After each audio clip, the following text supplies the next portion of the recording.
Whatever you give, it's going to come back. Now, it might not come back through that channel, but it's going to come back. Why? Because it is a law. Whatever you give, it's going to come back. Now, all of us hear the saying, as you sow, so shall you reap. And we use that in a negative context. But let's look at the positive side of that. That if you sow some good stuff out here, if you make it your business how you give your life, to give the best that you have, to give love, to give encouragement, to give help, to give support, if that's what your life is about, whatever you put out here, ladies and gentlemen, I guarantee you, it's going to come back. Now, the reason that most people don't give is because they operate out of a consciousness of scarcity. They don't believe that there's enough to go around. They can't see themselves having the capacity to give. They don't believe that they have anything to offer. They don't see themselves as an opening for the universe to work through. So if you begin to look at this new era that we're in, begin to see yourself as an opening for the universe to move through, to work through, to make a difference in life. See yourself being used by life to improve the quality of life, to expand and to grow. Most people have a very limited view of themselves and a very limited view of the universe, do not see their relationship to the universe, and cannot see how energy and things can flow through them. I love Gibran and the prophet. Then said a rich man, speak to us of giving. And he answered, you give but little when you give of your possessions, but it's when you give of yourself that you truly give. Gibran goes on to say that those who give little of the much which they have, and they give it for recognition, and their hidden desire makes their gifts unwholesome. And we know people who give only to be recognized. I love that old saying, judge a man not by what he does, but by that he doesn't have to do. And to judge the true quality of a man is what do you do when nobody's looking. Gibran goes on to say something else important. He says, and there are those who have little and give it all. These are the believers in life and the bounty of life. See, most people don't give, ladies and gentlemen, because they don't believe in life. Most people don't give because they don't understand the abundance in life.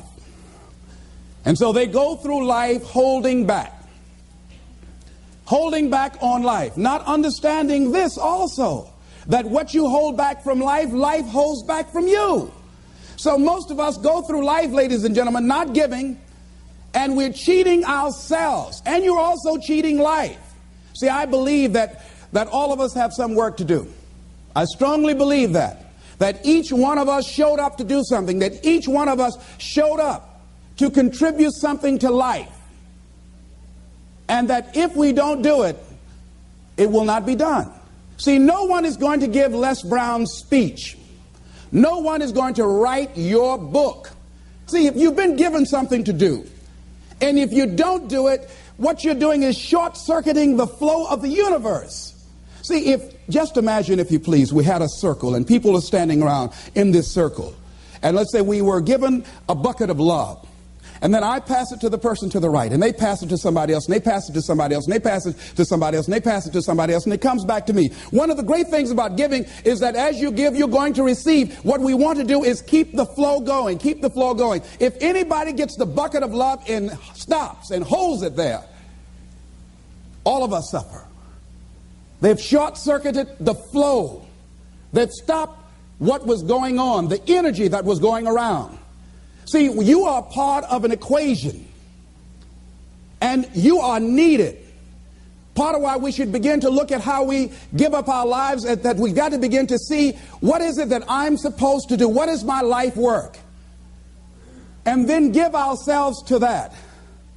Because as we do that, ladies and gentlemen, I guarantee you, as you begin to take on this new era that we're in, if you decide that I'm going to begin to start living life generously, I'm going to start giving more of myself, I'm going to start putting out more, contributing more to life, here's what's going to happen, ladies and gentlemen. I guarantee you that life will take on a whole new meaning for you.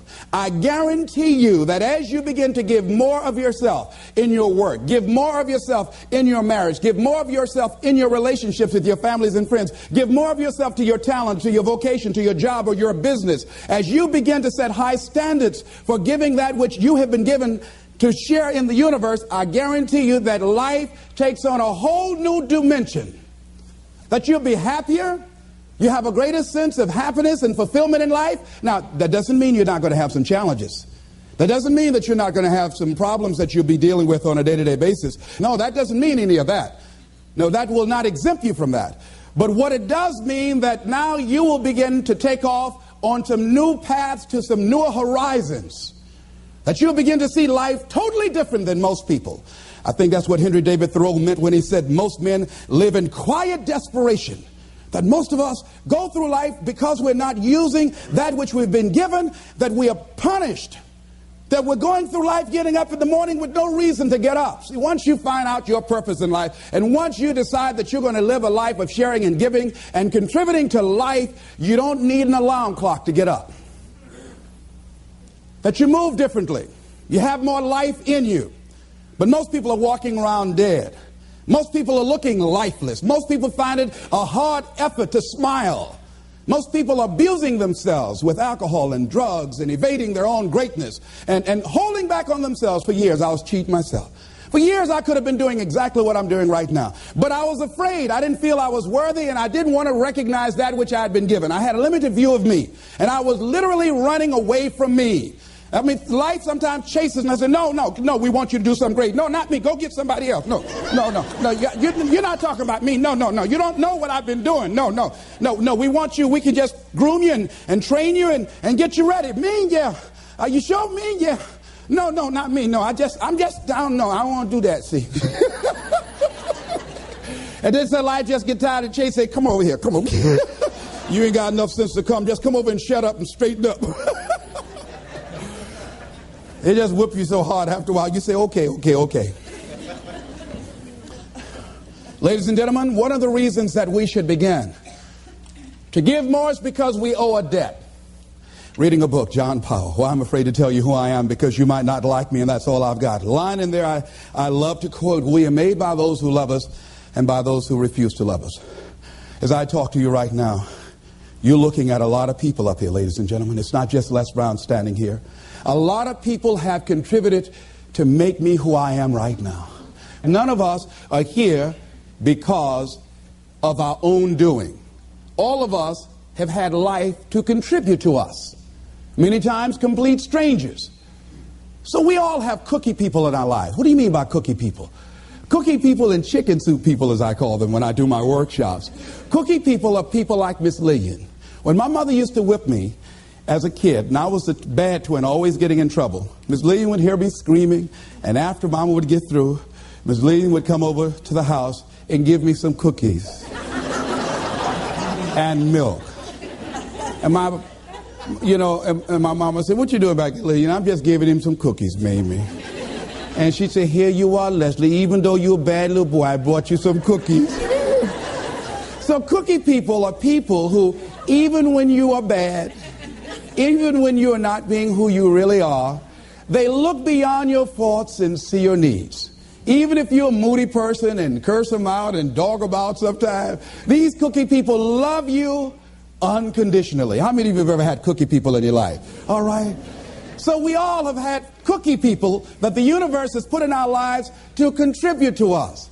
The other people are the chicken soup people. Chicken soup people are people that you can call at 2 o'clock in the morning and say, I got a flat tire, will you come help me?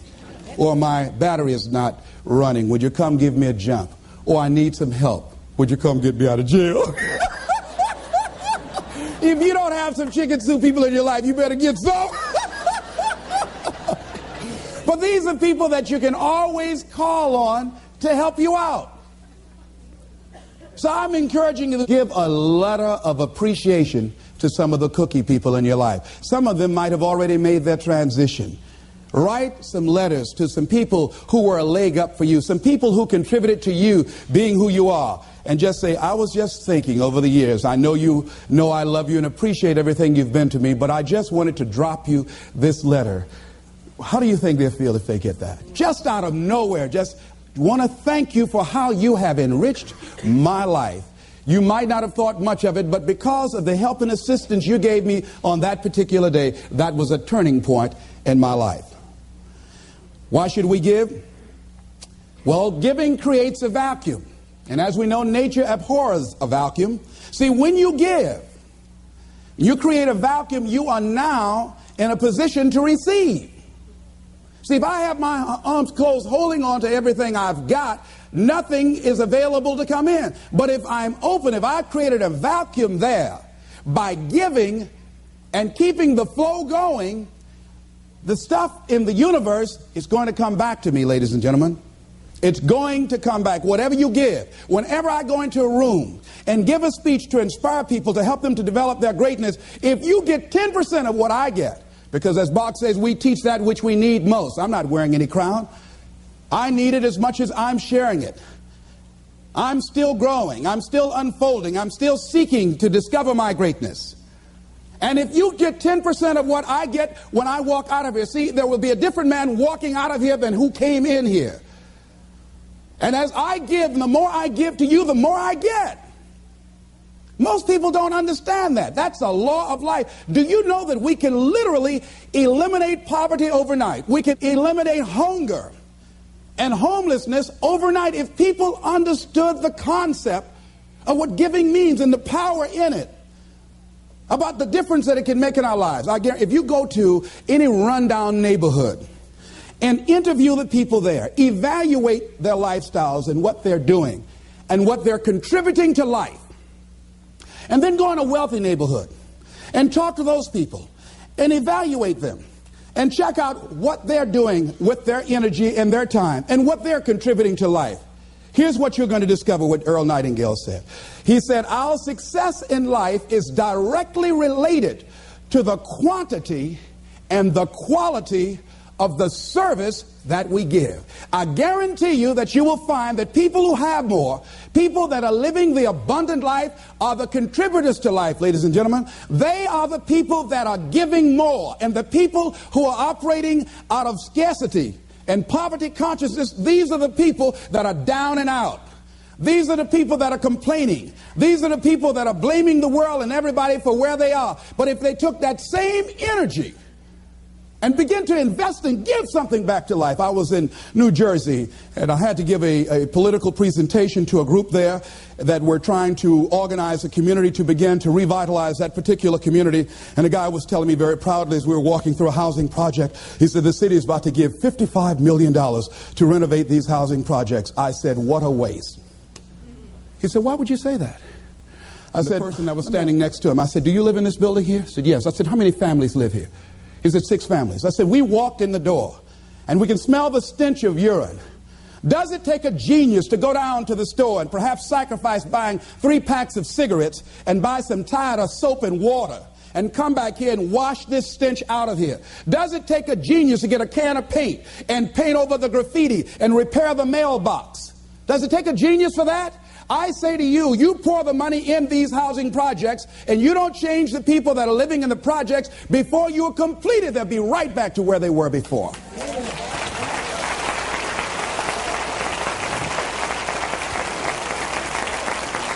If it is to stand, and I'm not saying that there aren't situations where people need some help and assistance, but people must be allowed to contribute. I say they should pay for the paint. I say they should pay for the mailboxes to be repaired and the windows to be broken. And I guarantee if the children go outside throwing a ball, they say, don't you hit that window, you fool. You know how much I paid for that window? Makes a difference. People need to be given the opportunity to contribute and invest in life. And then life is appreciated. But if we just give, and you don't want to just give. You want to give to people who are out there struggling and making it and trying to make impact on the universe. I'd rather give to a man who's already doing it than somebody over here doing nothing and try and go over there. Man, why don't you get up and do something? Hey, listen, if you have to go over there and get them up, you have to do that for the rest of your life. So do it with those who are doing it.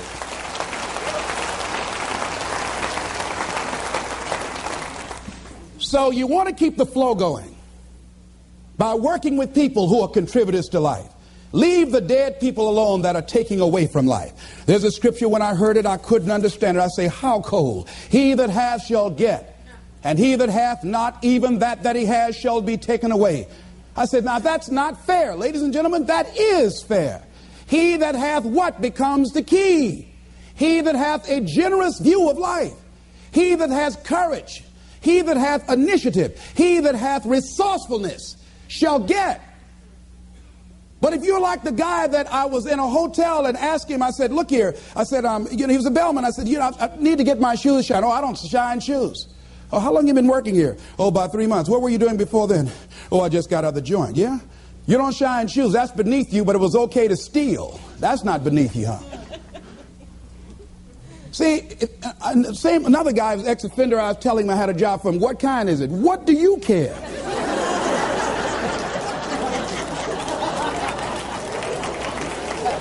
Making an honest living, not worried about somebody knocking on your door in the middle of the night. If it's cleaning toilets, you ought to be happy.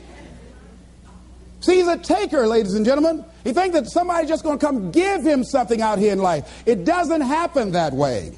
No, it doesn't happen that way. Here's something else you're going to discover in giving. Something that's very important.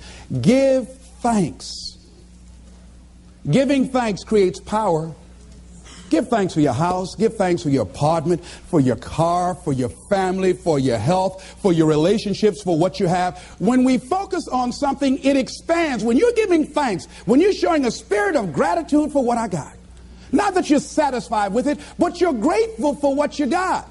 Whatever you focus on, that's what you're going to continue to multiply and expand in your life. But if you focus on what you don't have, if all you can do is point out the negative things in your life, whatever you focus on, you're going to expand that. Some people, all they can do is complain. That's all they can do. They can't find anything to say good about life and about anybody else. Every time they open their mouths, that's what their minds are consumed with, and that's all they're producing in their lives. And these are people that you don't want to be around. Develop a spirit of gratitude. I'm thankful for life. I'm thankful to be an American. I'm thankful to be on this part of the planet. I'm thankful to see another day. No, things aren't what I want them to be. No, I don't have all the things I want to have. But I'm thankful that I'm still here. I have another opportunity, another day to live, another chance to contribute, another chance to make a difference in life. So begin to give thanks for what you have. Whatever you focus on. Remember now, you want to become aligned with the universe. If you have scarcity in your life, it's because you have a consciousness of scarcity. As you begin to become thankful for what you have, for the abundance that you now know is coming your way, that you're attracting to you, for the good relationship that is coming your way right now, it will begin to create incredible opportunities for you to begin to improve your life and the quality of life of people around you. Giving is also, ladies and gentlemen, forgiving. Give forgiveness. Many of us do not realize that we cannot grow, that we are blocking ourselves, we are blocking our good in the universe. We're literally standing in the way of the flow of what life has to us because we haven't learned how to forgive. We haven't learned how to let things go so we can get on with our lives. When we forgive, ladies and gentlemen, it's not for the other person. Oh, no. It's for you. It's not for them, not because they deserved it or they earned it. You're forgiving other people. First of all, you've got to forgive yourself. But when you forgive other people, it is mentally and spiritually healthy to forgive.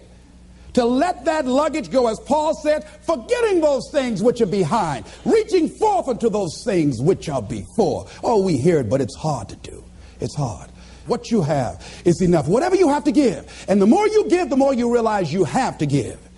And we all have to. There are people who made the supreme sacrifice for us to enjoy freedoms that we take for granted. Oh, none of us can feel that we have nothing to give back. Next thing is, giving empowers you. It makes you more powerful. See, the more you give to life, the more you're able to get from life. See, most of us go through life, ladies and gentlemen, feeling that we don't have enough to share, feeling that we will be depleted if we give of our resources because we don't see ourselves connected to the abundance of life. I feel very strongly that we can make an incredible difference in life. Phyllis Marx said, giving empowers you because taken to its ultimate, what you are really giving is love. Love is the motivating force behind the infinite supply of universal energy. Love truly makes the world go round. And as with anything circular, it's going, keep coming back. Phyllis is right. So as she continues to give love and hope to these people, she receives love and hope for herself and helping to begin to restructure and redesign the kind of life that she wants. We all have had experiences in our lives that if we permit these experiences to do so, we will allow them to weigh us down. If we permit them to do so, they will be luggage that will be dragging through life, holding us down, stifling our potential to give and to contribute in life. If we continue to carry all of these things, we can never be open to the love and the abundance and the opportunity that life has to offer us because we are so full with what we've got. I'm thinking about an exhibition that was held in Africa where they were trying to catch some monkeys that were a very rare species. And because they were so fast, so agile, and very fragile, they did not want to harm them. In catching them, they did not want to hurt them physically. So what they did in order to catch them, they found that these monkeys were very fond of a certain kind of nut that grew in that particular area of Africa. And what they did was that they put these nuts inside of bottles and put a rope on the bottle and held the rope from a distance. And so the monkeys would come and, being curious, see the nuts inside the bottle, would reach in and pick the nuts up. Now, what happened was that they couldn't pull their hands out with the nuts still in the bottle. And so then the exhibitioners, the hunters, would come while the monkeys are there just jumping around. All they have to do now is let the nuts go. That's all they got to do is they just dance it all around. All they have to do is let it go and they can be free and run. They hold it on to the nuts and the people come and catch them. And a lot of us, that life is kicking our butt. And all we have to do, is let it go.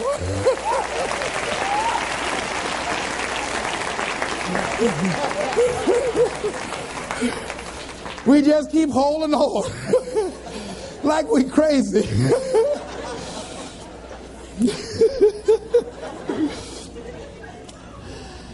Ladies and gentlemen, giving creates energy in ourselves and in others. Have you ever helped a blind person go across the street? Or help a senior citizen? Or give somebody some help? Held the door for somebody, an elevator? I mean, don't you have a good feeling inside like, I done good? How many of you get a good feeling inside when you do something good for somebody? See, we're really giving to ourselves. See, that's really the law. When you are giving to yourself. That's who you're giving to. So you want to give yourself some good gifts.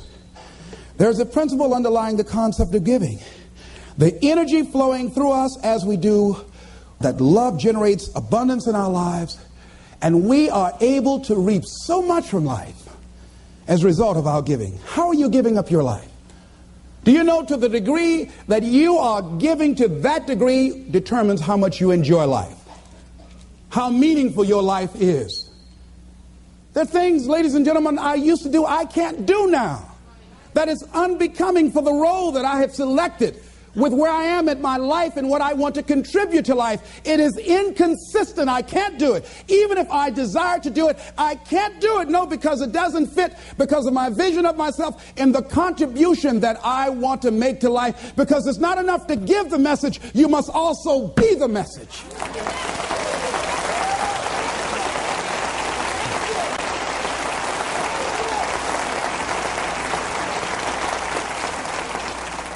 Next thing is that we must give out of a sense of oughtness. Immanuel Kant, in the book called Critique of Pure Reasoning, he says sometimes we must give out of a sense of oughtness, that certain things that happen, that we just say something ought to be done about this. A policeman in Washington, D.C. was working one of his patrol areas, and he came up to a car in a park, and the car was running, and he saw a figure slumped over the steering wheel. He got there looking in with a flashlight, and he saw a 14-year-old boy with a bullet through the back of his head. And he said, oh no, he has a son himself. That could have been his son. And he said, something ought to be done. We're losing too many young people. And so this man went home. He had like several $1,000s worth of exercise equipment in his basement. He rented a place. He started bringing the kids in to get them involved in taking care of their bodies and physical exercise and athletic activity. He now has expanded that to getting them involved in entrepreneurial ventures, saying that this is a free enterprise system, and the more enterprising you are, the freer you are. And now these kids have started their own business. They have a little shopping center that they run, they operate, they are managing. And they have commercials on radio, and I'm going to be going there doing some training with them. So he decided, because of that event, that I ought to do something. Now, some of the things that's going to happen when you look out and see what can I contribute to, what can I give, I guarantee you, ladies and gentlemen, you're going to have a voice that's saying, it's just no use. It's out of control now. There will be a voice telling you that you'll be wasting your time and wasting your energy and wasting your effort. I say don't listen to it. Listen to that still small voice that says, I can do something, and I ought to do it. We ought to do it. Disraeli said this: nothing can resist the will of a people that will stake even their existence on the extent of their purpose for good. I strongly believe that as we begin to look toward the future, and that as each day we get up in the morning, and be it that you're going to give to make the environment safer for everybody on the planet, be it that you're going to do things to help the sick or the physically disabled or recovering crack cocaine addicts, be it that you want to help and contribute to youth or do something for the homeless, whatever you want to do, if you get up in the morning out of a sense of oughtness and decide that I am an opening for the universe, that life can work through and use me as a channel and as an instrument for change. And each day we get up, we make it our personal business to make a difference in those areas that we're concerned about. How are we going to do it? We don't know. But we know that we can make a difference. And we might not be here to see the results of our efforts. We might not be here as many of the people who before us made sacrifices that they did not live to see or reap the benefits of. James Weldon Johnson, stony the road we trod, bitter the chastening rod, felt in the days when hope unborn had died. Yet with a steady beat have not our weary feet come to the place for which our fathers died. We've come over a way that with tears has been watered. We've come treading a path through the blood of the slaughtered. When we came here, somebody paid the price for us to be here. And as we begin to look toward the future, we all have an obligation to give something back.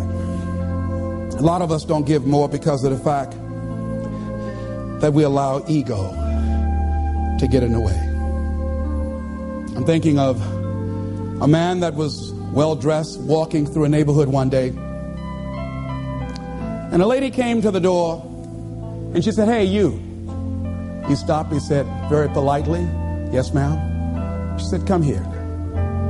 He came to her. "Yes, what may I do for you, ma'am?"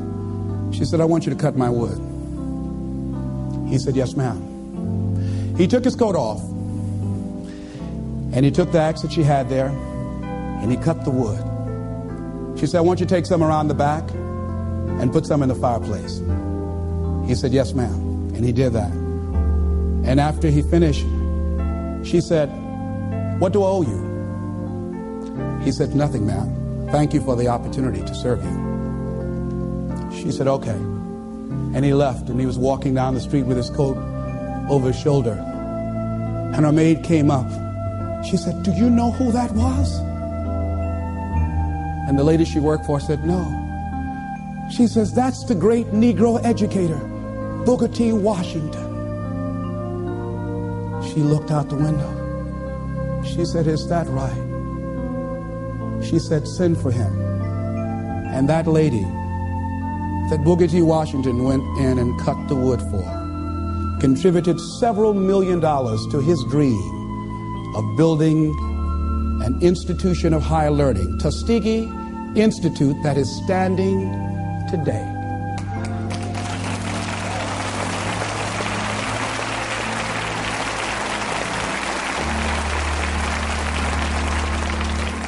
What if he had said,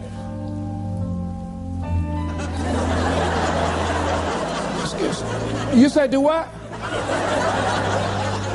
Cut your wood. Don't even come up in here with that kind of stuff. You better cut your own wood if you wanted to get it cut. You cold.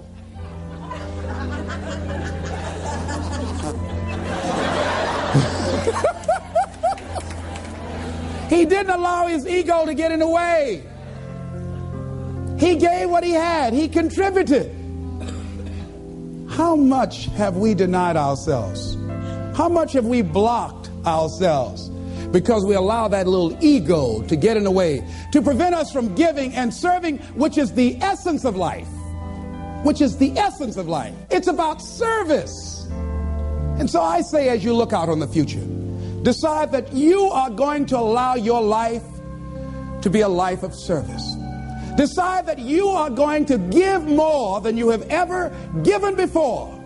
Decide that each day that you are given life, that you're going to make a difference with your life, that you're going to make a statement with your life, that once again, as opposed to sitting back feeling like a victim, that you're going to see yourself as a channel, as an opening for the universe to work through. And that you'll say to life, use me. Oh, use me. I got more to give. Use me. Repeat after me. I want life to use me. I want to give more. Share more. Be an expression of love. Be an instrument of hope. To impact our youth. To recreate their future. I'm grateful for life. I'm grateful for being here. I'm grateful to be able to serve. This is Mrs. Mamie Brown's baby boy, Leslie Calvin Brown, saying, it's been a plumb pleasing pleasure as well as a privilege. Thank y'all here. Thank you. Thank you.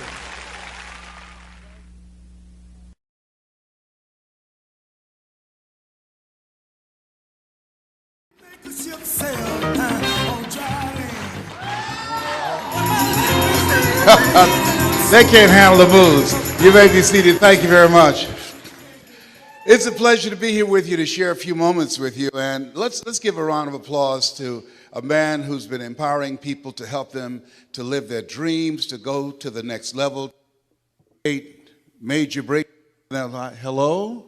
Y'all should have an ever-ready battery, you know. Okay. Let's try this again. Thank you so much. Thank you. This is even better microphone here. Anyhow, as I was saying, Eric has been helping people to live their dreams for a very long time. That has been his passion. That's who he is. Giving people the tools, the mindset, the attitude of what it takes to really control your future. Let's give him a tremendous round of applause, if you please. Yes, indeed. Yes. This is who he is. Yes.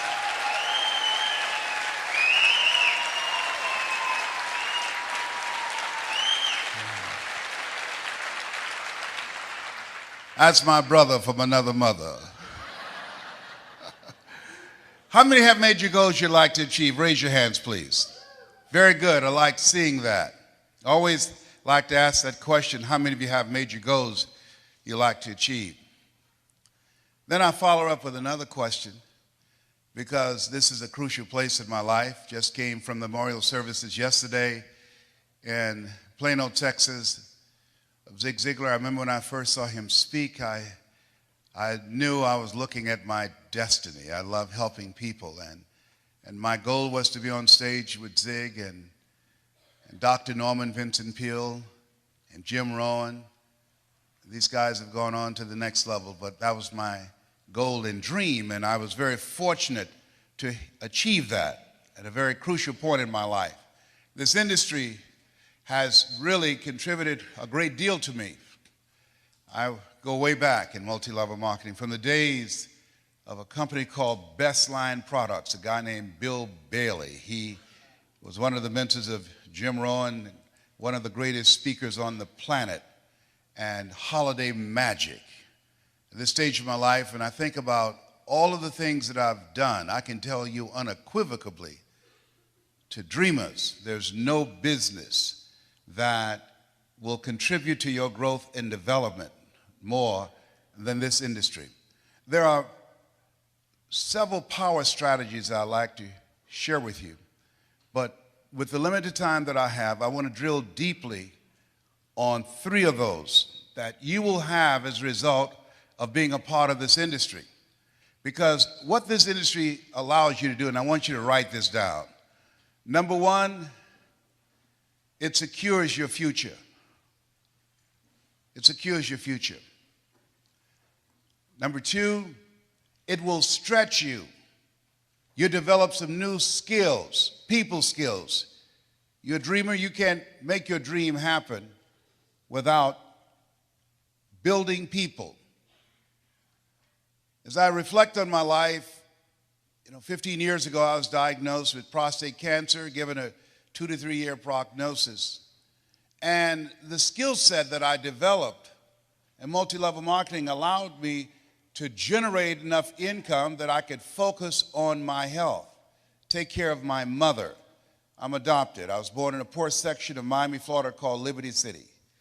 The other thing it did, it expanded my vision of myself. This is a time that as you look at yourself, there's no such thing as job security. How many of you know that? Raise your hands, please. And it instilled in me a sense of confidence, a strong sense of self. When you have a strong sense of self, that gives your life a sense of purpose. Your life has a sense of purpose, it gives your life a sense of direction. And the economy has changed. We have switched. I remember reading a book by Alvin Toffler called Future Shock.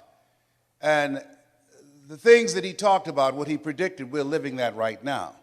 The 40-40 plan is gone, where you can go to college and graduate and get a job and work 40 hours a week doing the same thing for 40 years. That's gone. 73% of the college graduates, when they graduate, unable to find a job, they move back home with their parents. What multi-level marketing does, it empowers you and gives you the ability to create your own job. It gives you the ability to create your own destiny. I remember seeing Zig on stage. If you give enough people what they want, they will give you what you want. I remember Dr. Norman Vincent Peale, change your thinking and you will change your life. I remember Jim Rohn, when the end comes for you, let it find you conquering a new mountain, not sliding down an old one. I remember Earl Nightingale, all of us are self-made, but only the successful will admit it. I remember listening to those recordings over and over and over and over again to change my mental blueprint. I was born in a poor section of Miami, Florida called Liberty City with a twin brother, and in an abandoned building on a floor. And when we were 6 weeks of age, we were adopted by Mrs. Mamie Brown. Whenever I speak, I always say, all that I am and all that I ever hope to be, I owe to my mother. So I signed once and said, God took me out of my biological mother's womb and placed me in the heart of my adopted mother. Mama was a domestic worker. She worked on Miami Beach. She made up beds and cleaned homes. She cooked for families. We ate the food left over from the families that she cooked for. And my mother could bake too. Mama could bake a sweet potato pie so good you couldn't eat it with your shoes on. You had to take your shoes off so you could wiggle your toes. We wore the hand-me-down clothes of the children that Mama kept.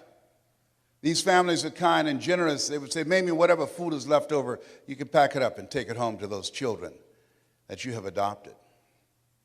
When I ask you how many have big goals and dreams, I want to ask you to think about your goals and dreams in three areas. Number one, what's some personal goal that you have for someone that you love? My first major goal was to buy my mother a home. That's what I wanted to do. I remember walking around these big, beautiful mansions before catching the bus, going back to Liberty City in Overtown in Miami, and said, Mama, she said, what is it, Leslie? When I become a man, I'm going to buy you a big, beautiful home just like this. How many have somebody that you like to do something for that's personal to you? Raise your hands, please. Very good. I want you to think about that. I'm going to share with you some strategies how you can make that happen. Next thing is I want you to think about your financial freedom number. That when you reach that number, when you earn that amount of money, that you will feel a sense of relief. It take a lot of stress out of your life. It give you more time for yourself and for your family. And what that number is, if you wrote it down or if you're thinking about it, I want you to multiply it 100 times. And the reason that I want you to do that, I have found in my own life that most people fail in life not because they aim too high and miss. Most people fail in life because they have done what I did for the first part of my life. Aim too low and hit. And then I want you to think about your social contribution. I believe that we live in the greatest country in the world that allows us to live a life of contribution. Horace Mann said we should be ashamed to die until we've made some major contribution to humankind. One of the goals I have is to reduce the number of women who die from breast cancer. My mother was a 22-year breast cancer conqueror. One of the goals I have, every time I get on stage, I tell men that I was diagnosed 15 years ago with prostate cancer, given a 2 to 3 year prognosis. One of the things I believe doctors should never tell someone they're terminally ill. What they should say is that my ability to help you has terminated.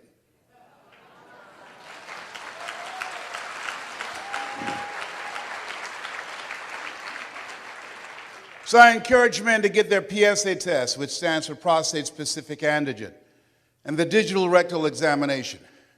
And I'll be glad when they can check our prostate by looking in our ears. Can you feel it, brother? Up at here, up at here. I was at this medical convention. A friend of mine said, hey, Les, let me give you a free rectal. I said, no, buddy, you too motivated. Homie don't roll like that, you know what I mean?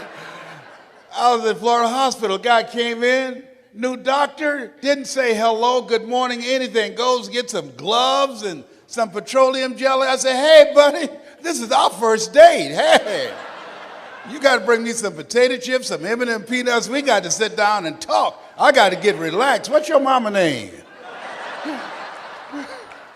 I can't believe I'm telling y'all this. I'm turning red, but y'all can't see it. Oh, my God. One of the goals I have is to train. My gifting is in the area of helping you to discover your power voice, how to become a powerful presenter. That's what multi-level marketing does. The money's in the front of the room.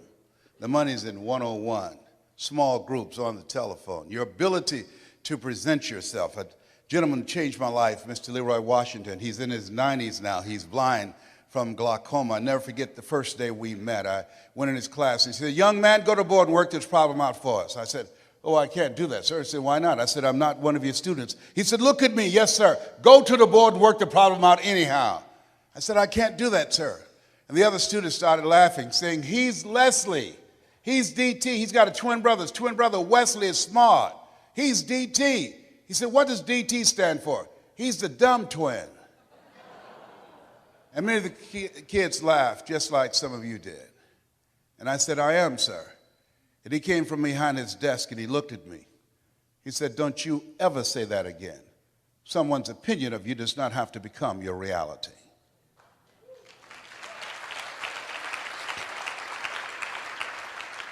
That was a turning point in my life. On one hand, I was humiliated, but on the other hand, I was liberated because he looked at me with the eyes of Goethe, who said, look at a man the way that he is, he only becomes worse.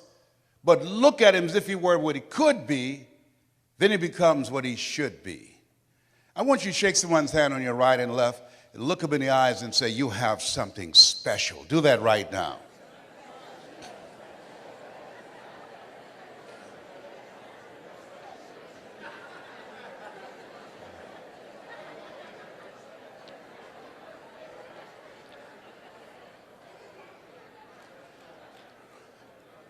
Ladies and gentlemen, you have something special. I don't know you, but here's what I know about you based upon my own experience. You have something special. You have greatness within you. You have the ability to do more than you can ever begin to imagine.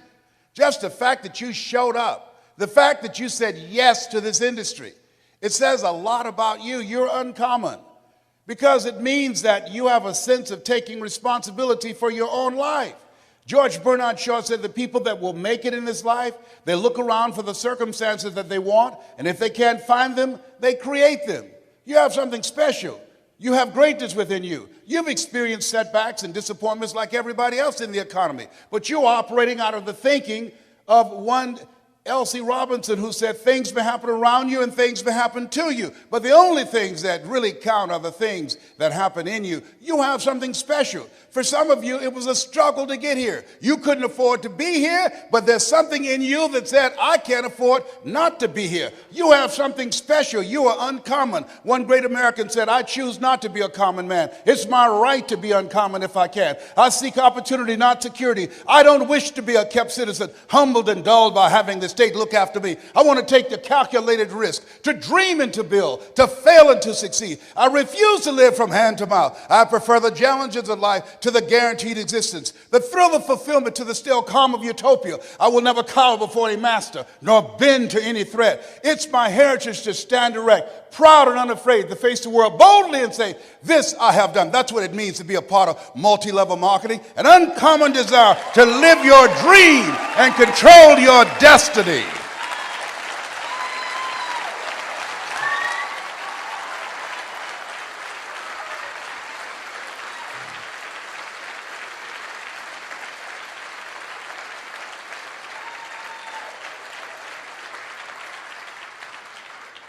There's something in you.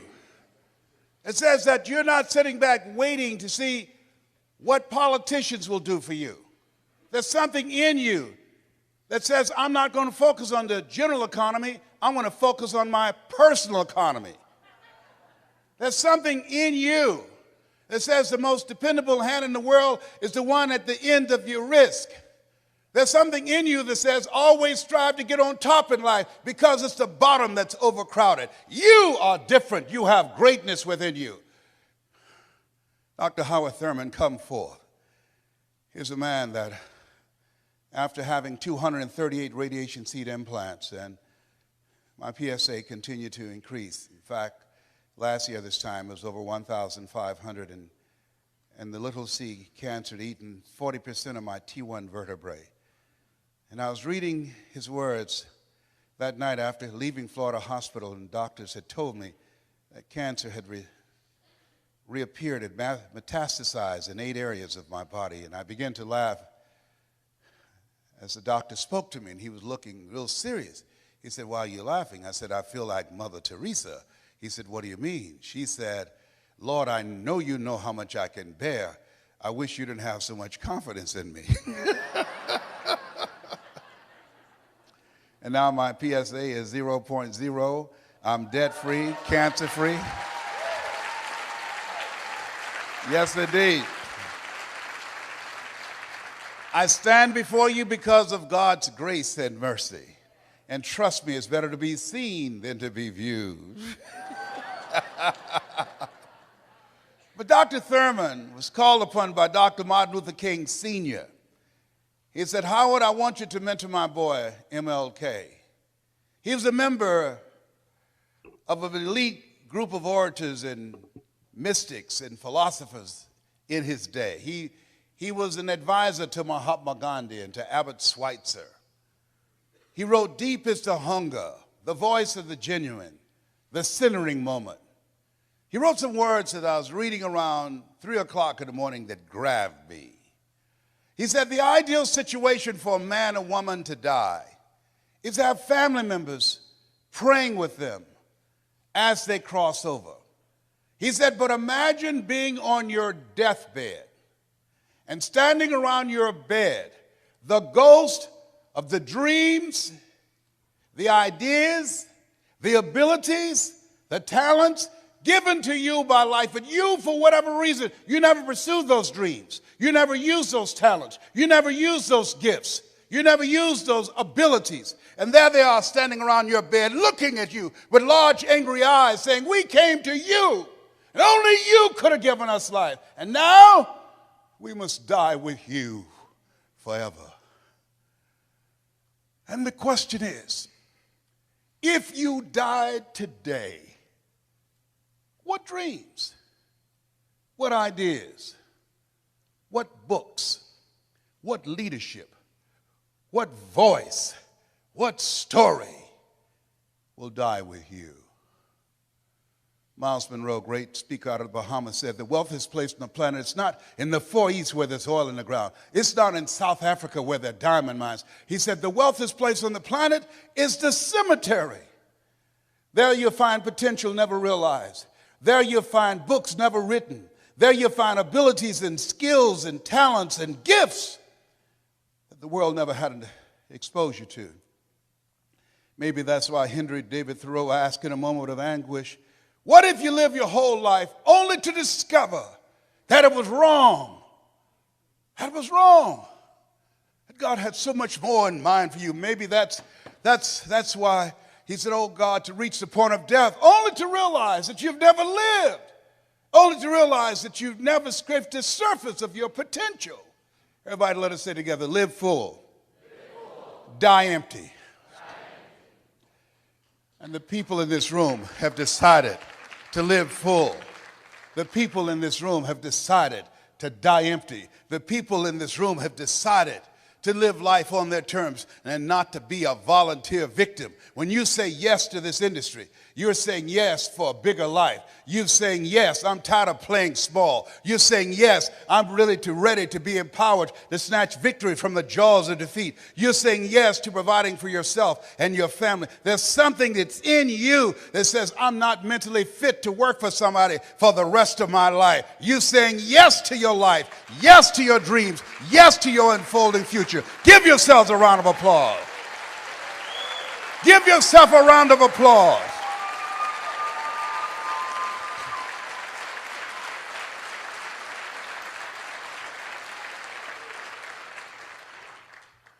I didn't do this for years. I would go in the balcony of auditoriums and watch Jim Rohn and Dr. Dennis Waitley and Zig Ziglar. And my heart would beat so fast because I love helping people. How many of you love helping people? Raise your hands. I love helping people. And my heart said, I can do that. But then when I would leave there, and as I was walking to the car, my mental conditioning began to speak. And it would say, Les Brown, you can't do that. You don't have a college education. Les Brown, you can't do that. You have something to say that somebody would listen to you. Les Brown, you can't do that. What makes you think that you can speak for AT&T, Procter & Gamble, McDonald's Corporation, IBM? You've never worked for a major corporation. Les Brown, you can't do that. You were adopted. You don't even know who your parents are.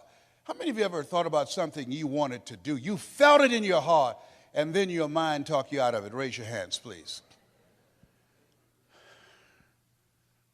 I convinced myself that I couldn't do it. I learned something from that experience. Whenever there's an argument between your heart and your mind, follow your heart. There are things that the heart can understand and feel that the mind cannot relate to. Maybe that's why my favorite book says, lean not unto thine own understanding, and all thy ways acknowledge him, and he shall direct thy path. There are things that you feel, that you know in your heart of hearts, that's not logical, it's not practical, it's not realistic, but there's something in you that says, I can do this. I can do this.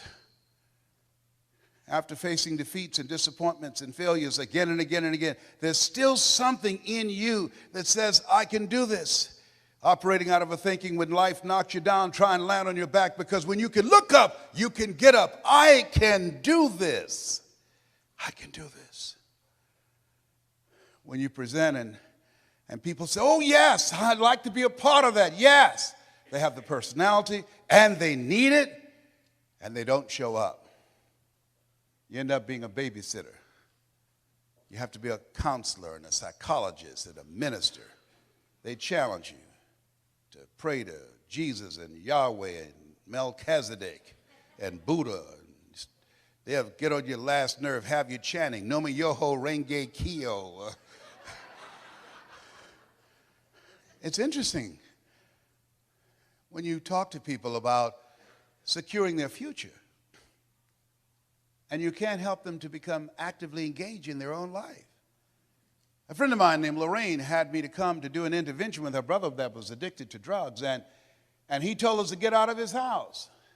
And as we were going down the steps, I said, I'm sorry I failed. I'm so disappointed. And she said something that I'll never forget. I want you to remember. She said, Les, most people won't participate in their own rescue. Wow. Most people won't participate in their own rescue. You have a vehicle that will allow them to create their own job. You have products that people need. You have training and coaching where they'll be in business for themselves, but not by themselves.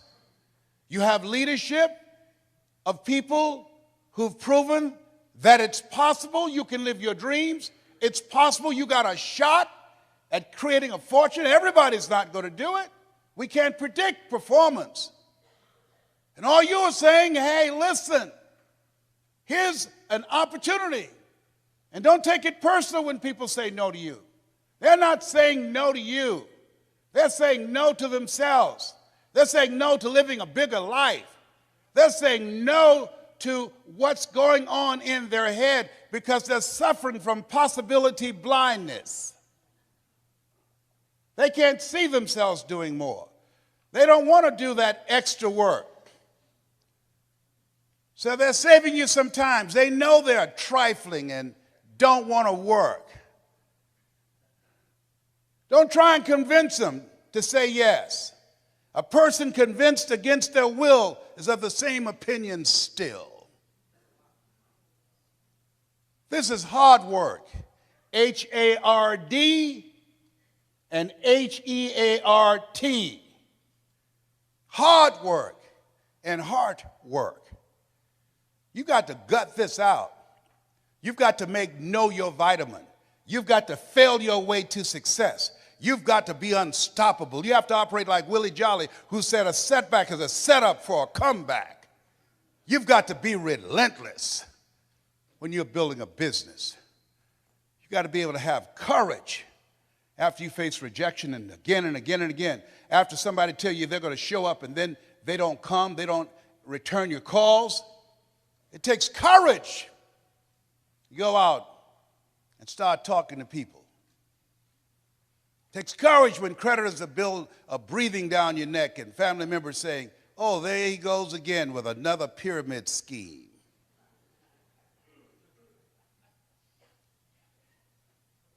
Am I making sense to you?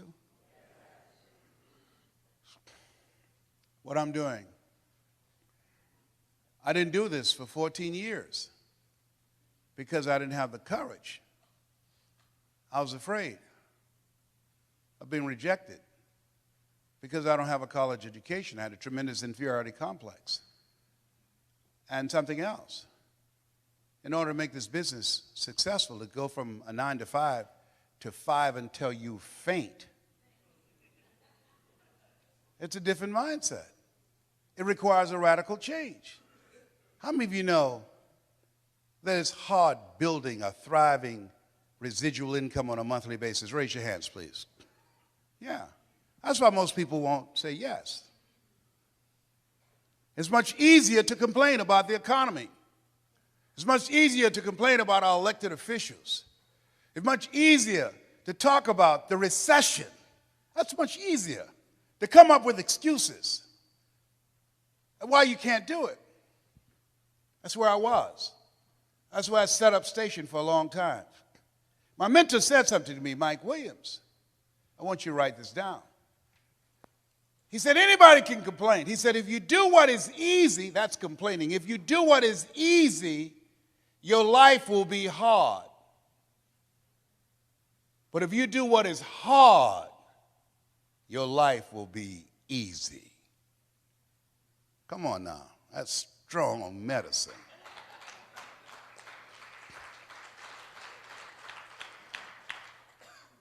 If you do what is easy, complain about your situation, your circumstances. If you do what is easy, stand around and be a volunteer victim like everybody else. If you do what is easy, surrender and give up on your dreams, become depressed and bitter and angry. Anybody can do that. If you do what is easy, your life will be hard. But if you do what is hard, keep coming back again and again and again. If you do what is hard, approaching strangers, talking to people in shopping malls, get up dressed every day, going out prospecting, knowing some way, somehow, with a spirit of expectation, somebody's out here looking for an opportunity. You can go outside right now and see some pigeons, but you're out hunting for eagles, and they're not common. And if you do that over and over and over again, somebody's going to show up. Somebody's going to say, I'm the one.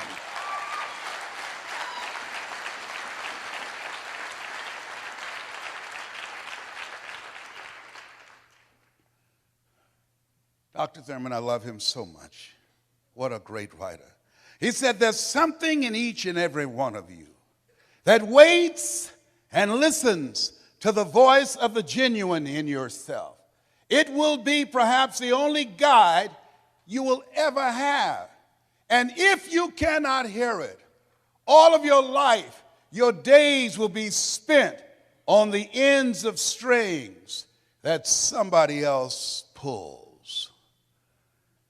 And I submit to you that you invested the time and money to go to the airport, to fly cross country. I suggest to you, some of you drove here.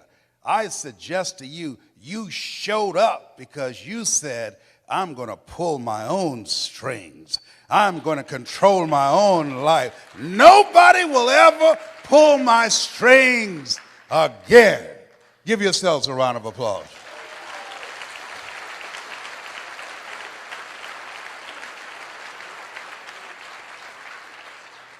I want you to write this down, Choosing Your Future. It's a program that we've created that's designed to put in place for you to work on yourself. A systematic process that changes your mindset. It's possible, it's necessary. It's you, it's hard, it's worth it, it's done. It's 6 CDs. Repeat after me, please. It's possible. Yeah, see, the easiest thing that I do now is come up on stage and speak to you. That's easy. But the most difficult thing that I've ever done, and it took me years to do, was to believe that I can do it. To believe that I could stand up and not be afraid and speak from my heart and think and be able to present, to believe that that was possible for me. For 14 years, I didn't do it. Mike Williams said, Les, you can do more than what you're now doing. But I didn't believe it. I just couldn't see myself doing it. I'm saying to you, there's some things that you can accomplish that you can't see right now. My favorite book says, eye has not seen, ear has not heard, nor has entered the heart of mankind what God has in store for you when you're willing to say yes, when you're willing to move forward, when you're willing to come back again and again and again in pursuit of your dream. life will respond to you. You'll discover some things about yourself. Mindset transformation is very important. Be ye not conformed to this world. Be transformed by the renewing of your mind. You don't want to think like everybody else. You want uncommon thinking. Here's the other thing. Expand your skill set. This is the age of what the late Peter Drucker calls the era of the 3 C's: accelerated change, overwhelming complexity, and tremendous competition. So you have to expand your skill set to stay ahead of technology and cheap labor abroad. When I was a kid, you got on an elevator, I was an elevator boy. What floor, please? We operated elevators manually. So then we're going through creative destruction. Somebody created an elevator that didn't require a person being there employed to close the door and take the people to the designated floor. When I was a kid, girls would say, "What do you want to do when you become an adult?" "I want to be an operator, a long-distance operator." Years ago, when you made a long-distance call, you had to call a long-distance operator. Then somebody created technology that you can dial direct. Am I making this up? Anybody remember use that call a long-distance operator? It's called creative destruction. Somebody created technology that we don't have to do that anymore. So today, what multi-level marketing does allow you to secure your future, to stay ahead of technology and cheap labor abroad. You can hire a PhD or an MBA in the Philippines or India for $2.60 an hour. So what you're doing is you're staying ahead of the game because we're going through continuously creative destruction. I think about Mr. Washington. "Young man, yes, sir. What do you want to do with your life?" I want to buy my mother a home, sir. I want to take care of my mother." "You do?" "Yes, sir. I want to make my mother proud." "How can you say you want to make your mother proud and you were in the dean's office the other day for fighting?" "Sir, they call me DT, the dumb twin." "So you're going to fight them?" "Yes, sir." "Why, Brown? Why?" "Anger is the wind that blows out the lamp of the mind." "How do I get even, sir? Tell me." "They pick on me all the time because it takes me longer to learn things than others. I'm not like my sister at the University of Miami. I'm not like my brother. They always compare me to him." "Mr. Brown, you want to get even?" "Yes, sir." He said, "You have a good memory, young man." "Yes, sir, I do." "Yes, I do, sir." Remember these words by Frank Sinatra. "The best revenge is massive success."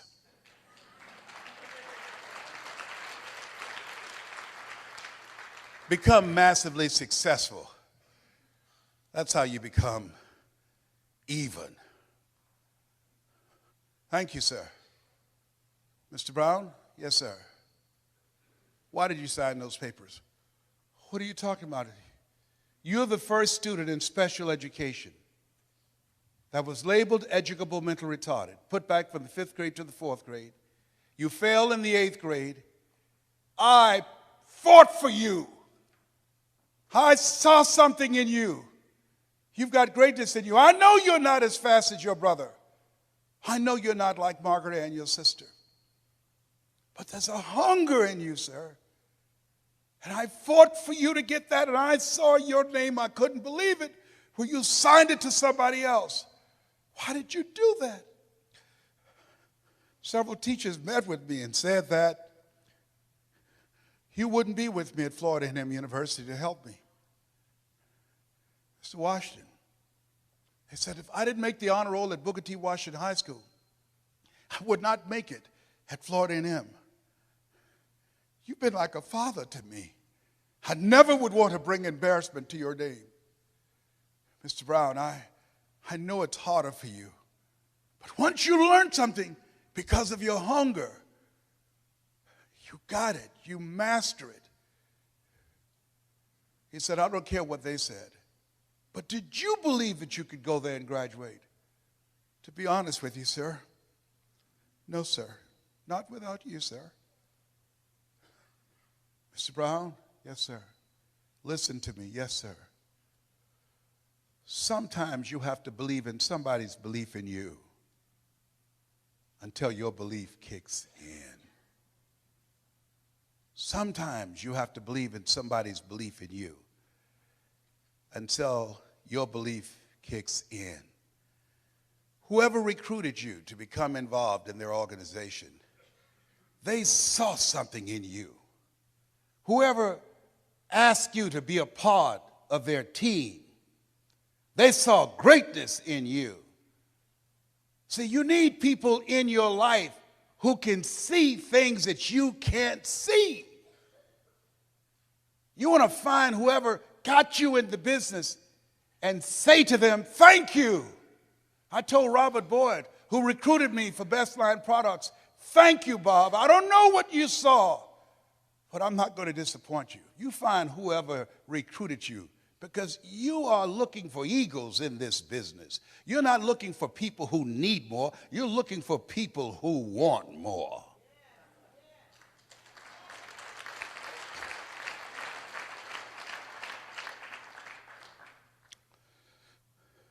Let us say together, it's possible. Everybody together, it's possible. I can live my dreams. I will work on myself every day. I will retrain my thinking every day. I will listen to audio programs. I would read 10 to 15 pages of something positive every day.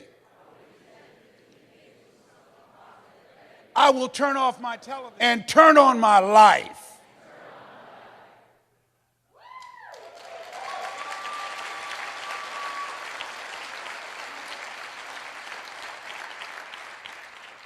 Let us say together, it's necessary to detoxify your life. Ladies and gentlemen, how many of you are serious about reaching your goals? Raise your hands, please. Very good. Jim Rohn asked this question. Look at the people in your life and ask the question, what is this relationship doing to me?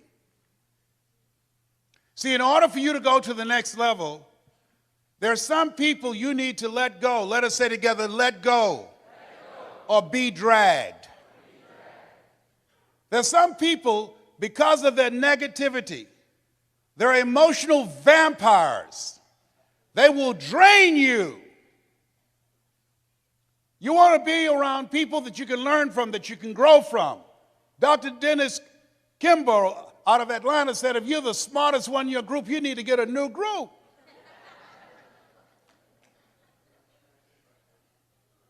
Les, can I change them? No. It's a full-time job changing yourself.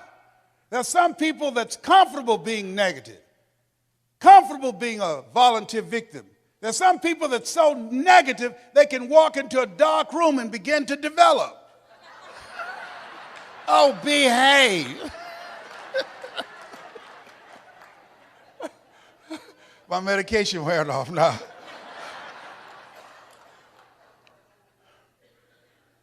When you're talking about earning more money, you got to be serious. One sickness can wipe out a fortune. 95% of the people who filed bankruptcy last year did so because of medical expenses. People say money won't make you happy, but everybody want to find out for themselves. A friend of mine, Rita Davenport, said money ain't important, but it's right up there with oxygen.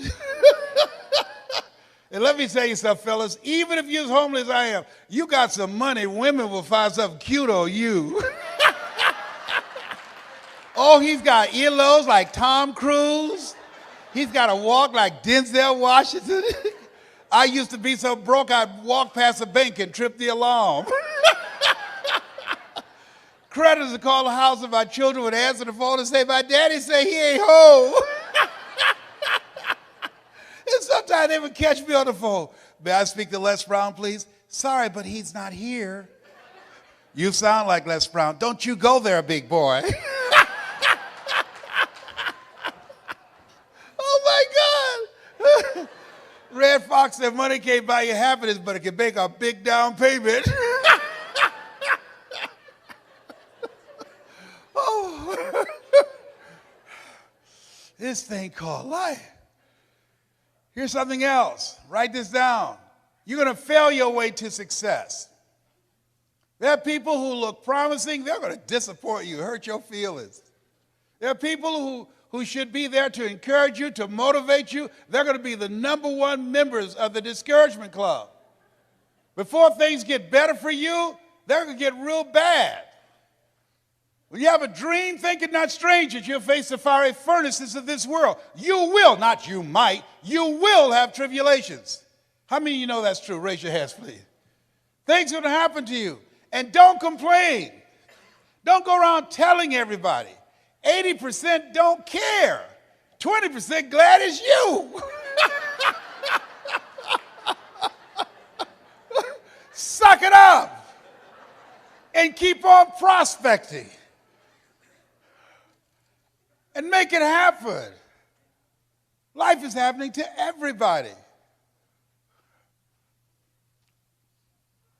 Everybody, let us say together, leap and grow your wings on the way down. See, in order to control your destiny, you've got to be a risk taker. You got to be willing to risk people talking about you. You got to be willing to risk someone saying no. You got to be willing to fail again and again and again. You're different. You're an entrepreneur. You're strange. You're not like everybody else. We live in a world where we're told more about our limitations rather than our potential, and so most people just can't see themselves doing better. But you're different. You see some things they can't see. And I encourage you, every one of you in this room right now, you're here for a reason. How many of you know people who should be here? Raise your hands, please. Yes. But you know what? They're in their rightful place. Their rightful place is where their thoughts have brought them. Their true place is where their thoughts can take them. Everybody is in their rightful place. Here's something else. Seek out positive information. I want you to write this down. My Facebook page is brown.less.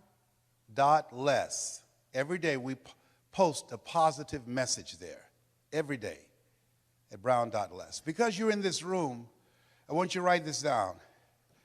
Because we're going to send you, we're going to do something called presentation power. And you're going to get a chance to view some videos that will give you some directions. But more importantly, I'll tell you what I'm going to send you.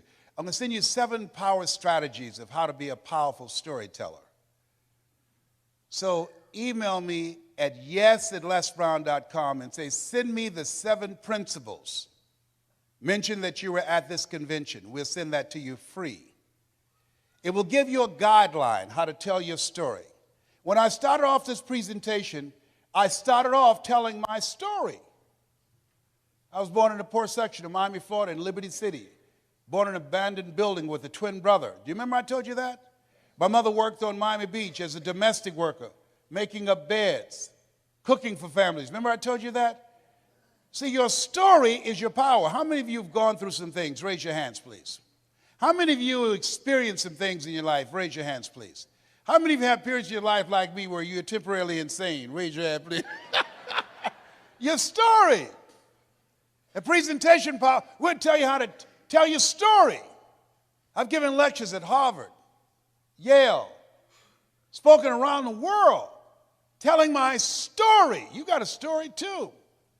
Here's what the power of the story does and why it's important in your presentation and building your organization and why it's going to give you the upper hand and how to recruit people and how many of you like to get A players? Raise your hands, please. Good. Here's what your story does. Write this down. Distract. See, how people live their lives is a result of the story they believe about themselves. When you're presenting one-on-one or a small group or in a large group, when you tell your story, you are creating an interruption. When you're telling your story about the business of being on a path of creating financial independence, you're interrupting their story, what psychologists call the self-explanatory style. So distract. Let us say together, distract. Here's the other one. Say dispute. When you are going through your presentation, and we're going to teach you how to do this, you're dismantling their limited belief system where they've been programmed to believe only in having a job, the journey of the broke, where they're miserable. They go to work, where they pay them just enough to keep them from quitting, and they work just hard enough to keep from getting fired. That's what you call mixed emotions. Seeing somebody you hate drive off a cliff in your car. You are glad they're gone, but not in my car.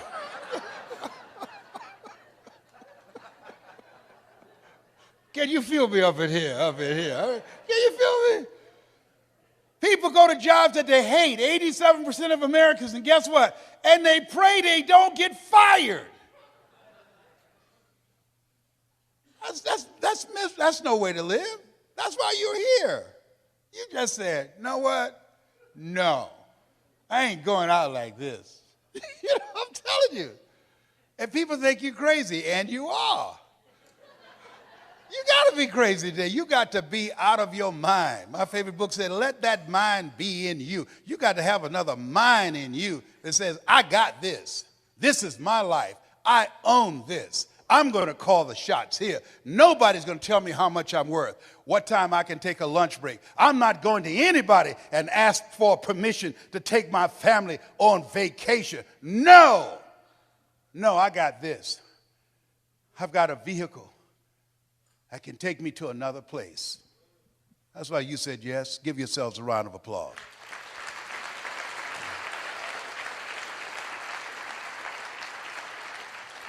Mr. Washington said, Mr. Brown, transform your mindset. Number 2, he said, practice. Let us say together, OQP. Write this down. Only quality people. Only quality people. You don't want everybody in your organization. You want only quality people. Here's something else he said. Mr. Brown, yes, sir. And this is what we're going to do in this presentation. That's called presentation power. He said, develop your communication skills, how you present yourself, how you sell yourself. He said, once you open your mouth, you tell the world who you are. And then he said something else. Let us say together with conviction. I want everybody to join me on this. Let us say together, you got to be hungry. Say it again, you got to be hungry. He said, what do you want to do with your life, young man? I said, sir, I want to buy my mother a home. He said, you got to be hungry. I said, what do you mean by that? He said, people that are hungry are willing to do the things today others won't do in order to have the things tomorrow others won't have. He said, people that are hungry are relentless. People that are hungry are unstoppable. People that are hungry refuse to give up. People that are hungry, no excuse is acceptable for not making their dream become a reality. I said, I'm hungry, sir. I'm hungry to take care of my mother. I'm hungry to make her proud. I told my mother that she'll never have to pay another bill once I turn 18, and she hasn't, Mr. Washington. I'm hungry, sir, for another life. I'm not going to die here in Liberty City. I want to travel, sir. I want to see the world. He said, you can do that, sir. He said, practice OQP, only quality people. If you run around with 9 broke people, he said, I guarantee you, you'll become number 10. He said, work on your mindset. Listen to these audio programs I'm giving you every day. Glenn Turner, Dare to Be Great, every day. Dr. Norman Vincent Peale, Jim Rohn, every day. Zig Ziglar, program your mind, Mr. Brown. He said, how do you plan to buy your mother a home? I said, sir, I want to become a disc jockey. He said, is that right? I said, yes, sir. He said, it's good. He said, work on your mind. Here are my car keys. What do you want me to do with this? At lunchtime, go in my car, turn on the radio, and listen to Paul Harvey. Why? He's the world's greatest communicator. You want to be successful? Yes, sir. He says, listen and study people that are great communicators. That's the key to controlling your future. I said, but that's at lunchtime. In order to be successful, you got to be hungry. You got to be willing to do the things today others won't do. Are you willing to do that to be successful? To buy your mother a home? Yes, sir. Yes, sir. And that's what you have done. You've got some goals that you want to achieve. There's some things that you want to do. And you've said to yourself, I'm willing to face the no's. You said to yourself, I'm willing for people to laugh at me. You said to yourself, I'm willing to gut this out. You said to yourself, I'm willing to make this happen. You said to yourself, I'm going to do whatever it takes to build this business. I can do it. If anybody's ever done it at any point in time in history, then what's possible for one, it's possible for me, and I'm going to do it. That's what you said to yourself.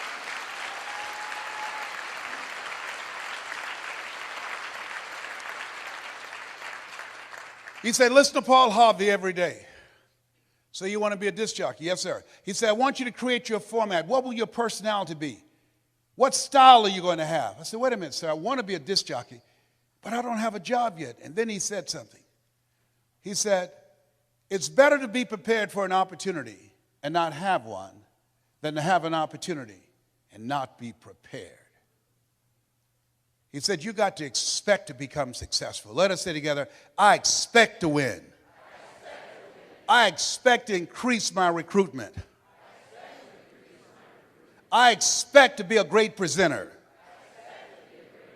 I expect to become a millionaire. It's my time. It's possible. It's necessary. It's me. It's hard. It's worth it. Nietzsche said, if you know the why for living, you can endure almost anyhow. Your homework assignment is write down 5 reasons that will make it worth it for you. So when the tough times come, and they're going to come, when you feel like you can't see the light at the end of the tunnel, and that's a part of the process, your reasons will be your rod and staff to comfort you, to take you through the storms of life. He told me, you want to be a disc jockey? Practice on your communication skills. Visualize yourself talking to thousands of people, Mr. Brown. See yourself on stage presenting. Be willing to invest in yourself. Warren Buffett was being interviewed by a financial analyst on CNN. He said, what's the most important investment a person can make today? Warren Buffett, a billionaire, has billions of dollars in the stock market, billions of dollars in real estate. He looked at the reporter and said, the most important investment you can make is in yourself. The reason you're here, the reason you invested your money, your time and energy in transportation and the room and all the costs in a so-called tough economy, because you have the mindset of a billionaire. You know, investing in yourself, you are your most treasured asset. Give yourselves a round of applause. Come on, bring your energy level up.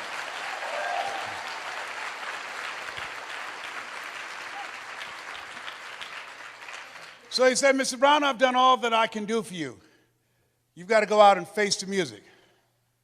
You go with the things I've taught you and make it happen. I went to WMBM radio station on Miami Beach. Milton Butterball Smith was the program director. Hello, Mr. Butterball. My name is Les Brown, sir. I'd like to be a disc jockey. He said, young man, you have any journalism in your background? No, sir, I don't. You have any experience in broadcasting? No, sir, I don't, but I practice every day. Let me audition for you. Let me show you how good I am. He says, no, we don't have any job for you. How many have been rejected? Raise your hands, please. I was devastated with rejection. I went back to Mr. Washington. I said, Mr. Washington, they said no. He said, don't take it personally. Most people are so negative, they have to say no 7 times before they say yes. He said, you got to be hungry. Go back again. I said, yes, sir. I went back again. Hello, Mr. Butterball. How are you, sir? My name is Les Brown, sir. I'd like to be a disc jockey. He said, I know what your name is. Weren't you here yesterday? Yes, sir. Didn't I tell you no yesterday? Yes, sir. He said, then why are you back today? I said, well, sir, I didn't know whether or not somebody was laid off or somebody was fired, sir. Don't want to laid off or fired. Now get on out of here. I came back the next day, talking loud, looking happy, like I was seeing you for the first time. I said, hello, Mr. Butterball. How are you? My name is Les Brown, sir. I'd like to be a disc jockey. He said, I know what your name is. Weren't you here the last 2 days? I said, yes, sir. Didn't I tell you no the last 2 days? I said, yes, sir. He said, then why are you back today? I said, sir, I didn't know whether or not someone got sick or someone died, sir. He said, no one got sick or died. No one was laid off or fired. Now don't you come back here again. I came back the next day, talking loud, looking happy, like I was singing for the first time. I said, hello, Mr. At me with rage. He said, go get me some coffee. I said, yes, sir.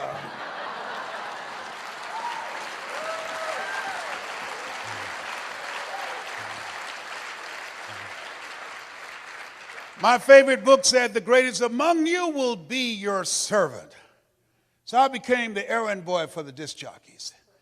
I was serving them. I'd go get their lunch and their dinner, and I'd come into the control room, watching them working the control room knobs and switches, knowing my time will come. Let us say together, my time will come.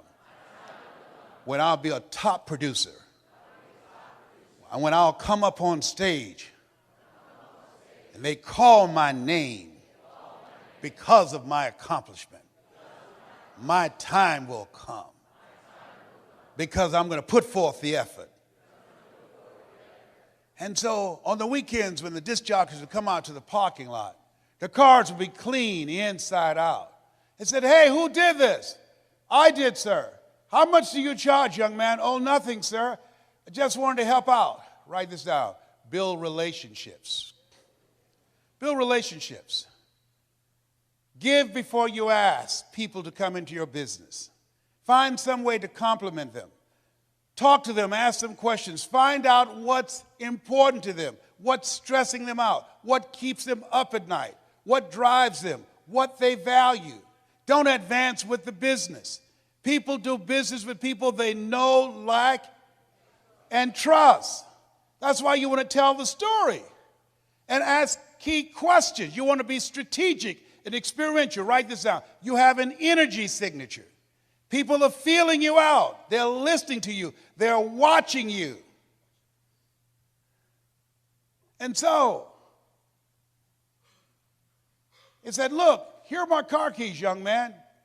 Diana Ross and the Supremes are coming to town, the Four Tops and the Temptations. I want you to pick them up at the airport and take them to the Fontainebleau Hotel on Miami Beach. It is my pleasure to serve you, sir. I would drive these entertainers all over Miami Beach in the disc jockeys' big, long Cadillacs. I didn't have any driver's license, but I'll drive it like I had some. Then one day, it's a Saturday afternoon, a disc jockey by the name of Rockin' Roger was drinking while he was on the air. Rockin' Roger got so drunk, he could not complete the show. He began to slur his words. He's about to fall off the chair. It's a Saturday afternoon, and I was the only one there, looking at him through the control room window, walking back and forth, young, ready, and hungry. I was saying, drink, rock, drink. Drink, rock. I'd have gone and get him some more if he'd asked me to. Then pretty soon the phone rang. It was a general manager. I said, hello? He said, young boy, this is Mr. Clyde. I said, I know. He said, Rock can't finish the program. I said, I know. He said, will you call one of the other DJs in? I said, yes, sir. I hung the phone up and said, now he must think I'm crazy. I called my mama and my girlfriend, Cassandra. I said, y'all come out on the front porch, turn up the radio. I'm about to come on the air.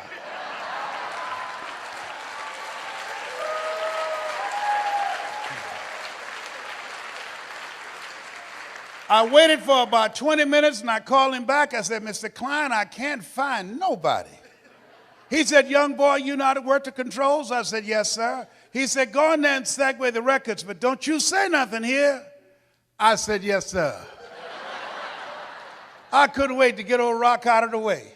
I put on a fast record. I said, look out, this is me, LB Triple P. Les Brown, your platter playing papa. There were none before me, and there will be none after me. Therefore, that makes me the one and only. Young and single and love to mingle. Certified, bona fide, duly qualified to bring you satisfaction and a whole lot of action. Look out, baby, I'm your love man. I was hungry. Give the old man a round of applause.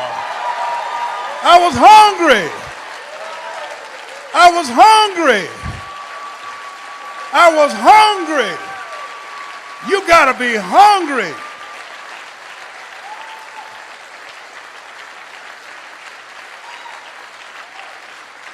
Shake someone's hand on your right and left and say, you got to be hungry. Do that right now. Shake somebody else's hand. Say, you got to be hungry.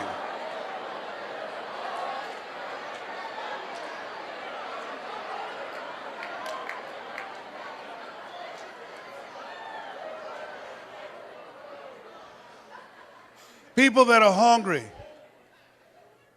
believe if you do what is easy, your life will be hard. But if you do what is hard, your life will be easy.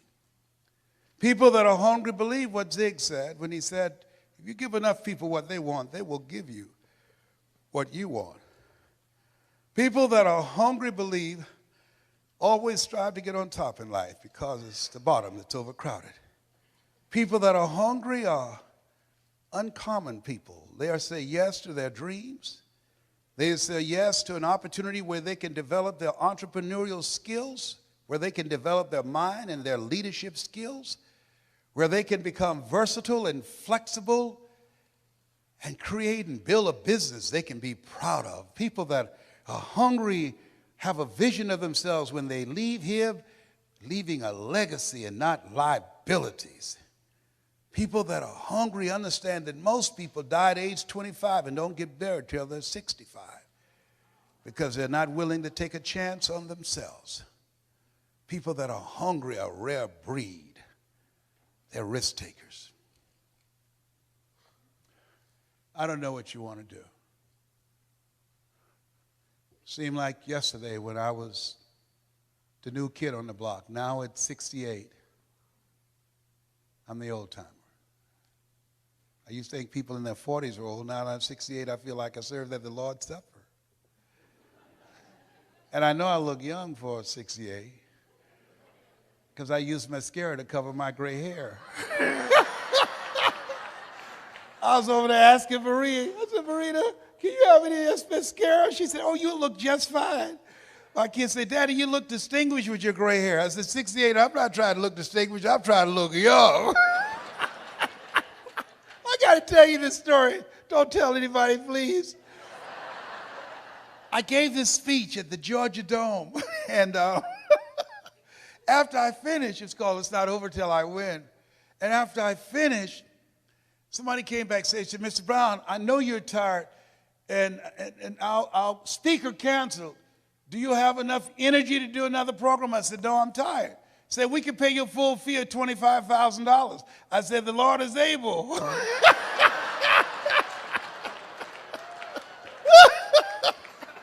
So they took me over to the Georgia World Congress Center.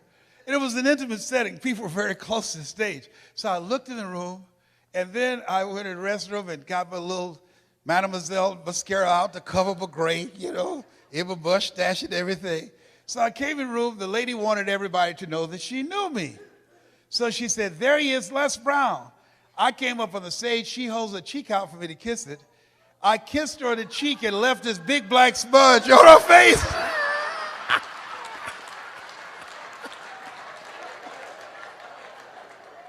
I said, oh my God. So I didn't know what to do, so I just sat down.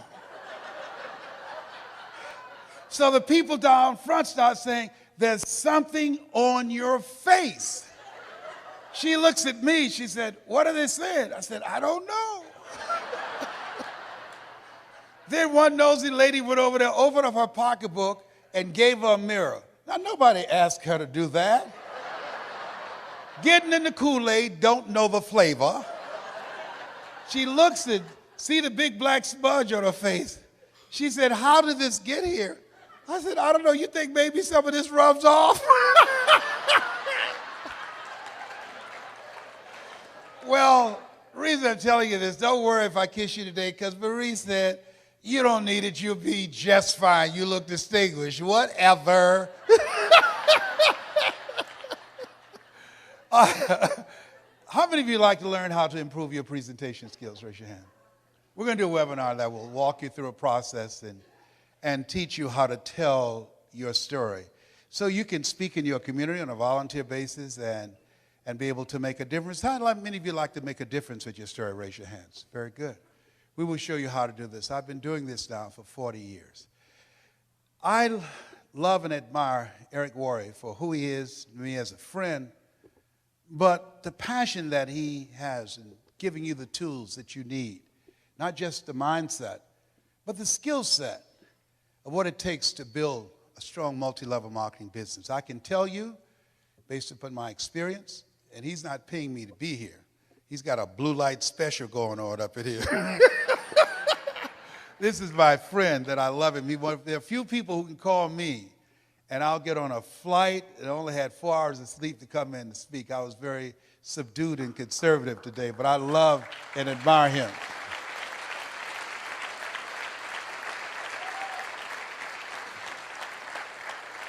But if you're serious about your story, make sure you email me and put in there the 7 story principles. Put that in there, and we will email this to you free at lesbrown.com. I'd like to leave this with you. After leaving Zig's memorial yesterday, who was a great man, who contributed so much to so many people, I said, God, let me touch and change millions of people's lives like Zig has done. Let me make my mark like he made an incredible mark. Let me touch hearts and minds like he touched me when I first saw him. And I drove many miles, 400 and 500 miles, to see him and Jim Rohn and Dr. Norman Vincent Peale and Charlie Tremendous Jones.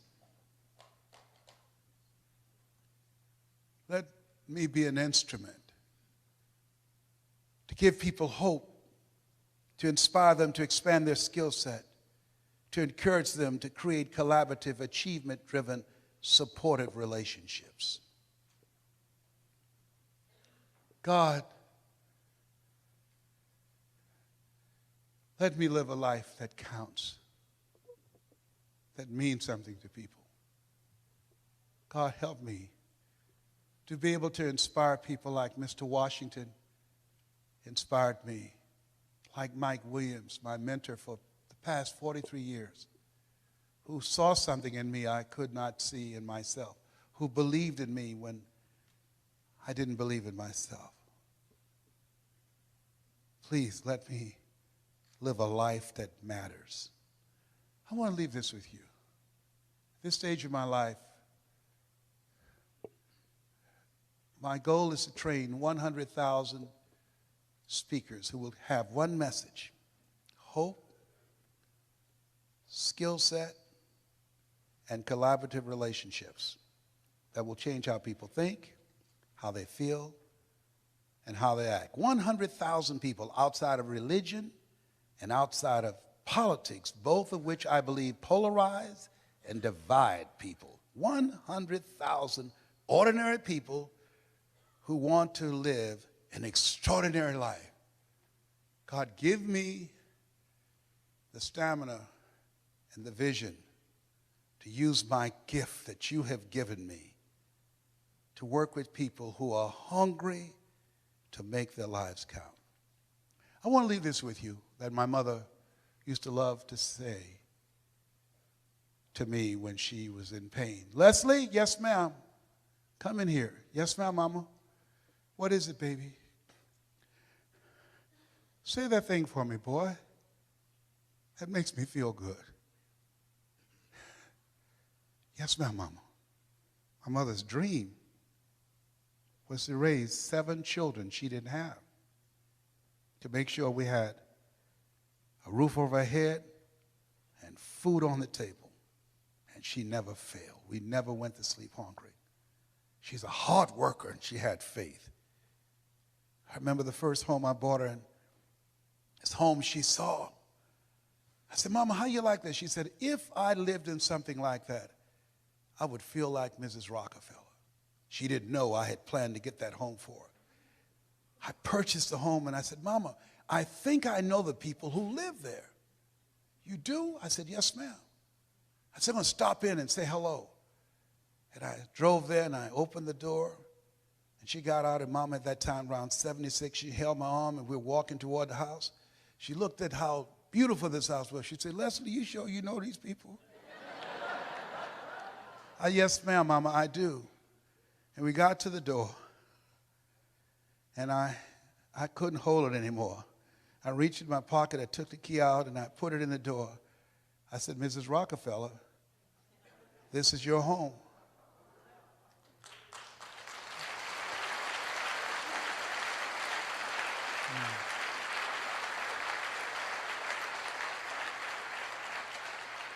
She said, Leslie, what are you talking about? I said, Mama, I bought this for you.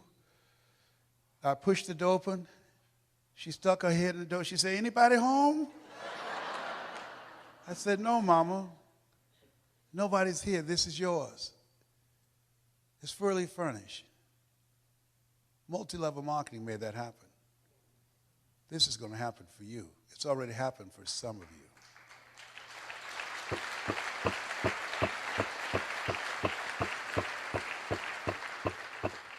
Mama has since passed. She was born on November the 6th, just like Zig. I remember her walking around the house looking and said, thank you, Jesus. Thank you, Jesus. And Leslie, you were such a problem kid. You were so crazy. I said, I know, Mama, but I'm rich now.